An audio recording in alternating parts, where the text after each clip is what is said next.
Kasih karunia dan damai sejahtera Allah Bapa kita dan anaknya Tuhan Yesus Kristus menyertai saudara. Amin. Shalom saudaraku yang terkasih, di dalam nama Tuhan Yesus Kristus senang bisa menyapa saudara di tempat saudara berada hari ini dalam dimensi yang berbeda, tetapi dalam dunia yang sama. Sebagai insan yang diciptakan untuk Tuhan, sebelum melakukan rangkaian aktivitas kita pada hari ini, marilah kita mengawalinya dengan mendengarkan firman Tuhan.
Mazmur 69 ayat 6. Ya Allah, Engkau mengetahui kebodohanku, kesalahan-kesalahanku tidak tersembunyi bagimu. Demikian firman Tuhan untuk kita. Saudara yang terkasih di dalam nama Tuhan Yesus Kristus, pemazmur ini sedang membawa kita kepada kesesakan yang sesungguhnya. Ia berkata bahwa Tuhan, selamatkan aku sebab air telah naik sampai ke leherku. Aku tenggelam ke dalam rawa yang dalam. Ia ingin menggambarkan suatu hal yang dianggap orang seperti pikiran yang sederhana, tetapi ini sangat mengerikan.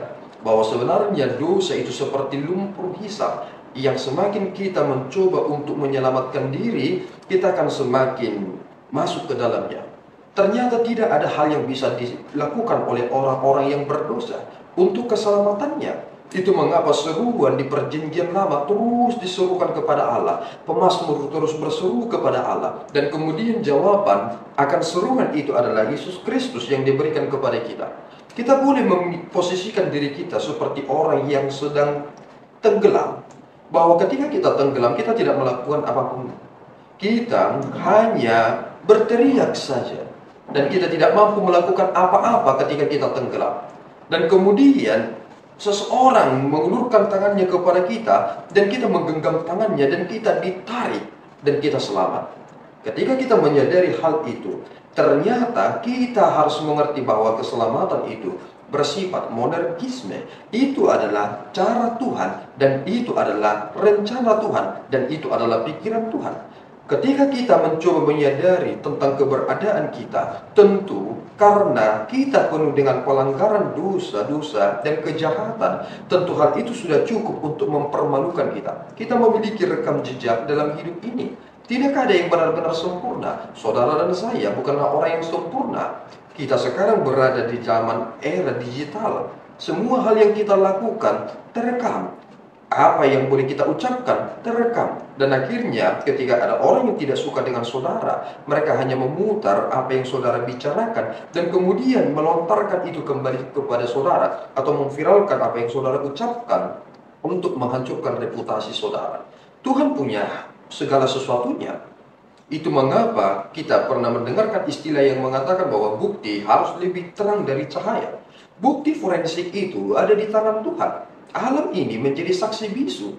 Semua hal Tuhan akan tunjukkan untuk menyatakan apa yang kita lakukan di dunia ini terkait tentang pelanggaran kita. Tetapi pemazmur kemudian menyadari itu dengan berkata, engkau mengetahui kebodohanku, kesalahan-kesalahanku tidak tersembunyi bagimu.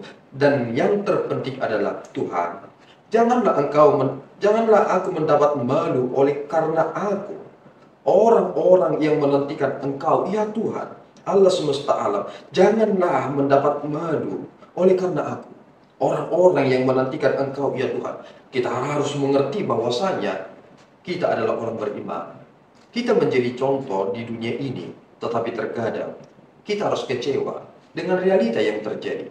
Saudara dan saya terkadang harus kecewa dengan diri sendiri karena kita tidak mampu melakukan kontribusi apapun. Sebagaimana dunia punya standar, kita tidak mampu melebihi standar yang dimiliki oleh dunia itu. Itu mengapa banyak orang menyalahkan gereja, menyalahkan kita, dan bahkan menyalahkan Allah kita. Apakah kita tidak malu dengan itu semua? Ini menjadi pemikiran bagi kita bahwa kita telah ditolong dalam kesesakan. Mari bergerak supaya kita menjadi berkat bagi dunia ini karena Allah telah menolong kita. Tuhan Yesus memberkati kita berdoa. Ya Tuhan, kami bersyukur atas berkat-Mu. Terima kasih Bapa atas berkat anugerah, tuntunan, dan pertolongan Tuhan. Engkau yang menolong kami, sehingga kami tidak tenggelam, sehingga kami memperoleh kesempatan. Tuhan, Engkau tahu kelemahan kami. Engkau tahu Tuhan kejahatan kami. Bapa, janganlah orang-orang mendapat malu karena kami tidak layak. Tetapi tolong Tuhan, Engkau sucikan kami. Dan mampukan kami supaya kami tidak melakukan kesalahan yang sama. Dan kami sungguh-sungguh hidup dalam kesetiaan atas perintah Tuhan. Terpuji Engkau Bapa. Di dalam Yesus kami telah berdoa dan mengucap syukur. Anugerah Tuhan kita Yesus Kristus, kasih setia Allah Bapa kita, dan persekutuan Roh Kudus menyertai saudara. Amin. Tuhan Yesus memberkati.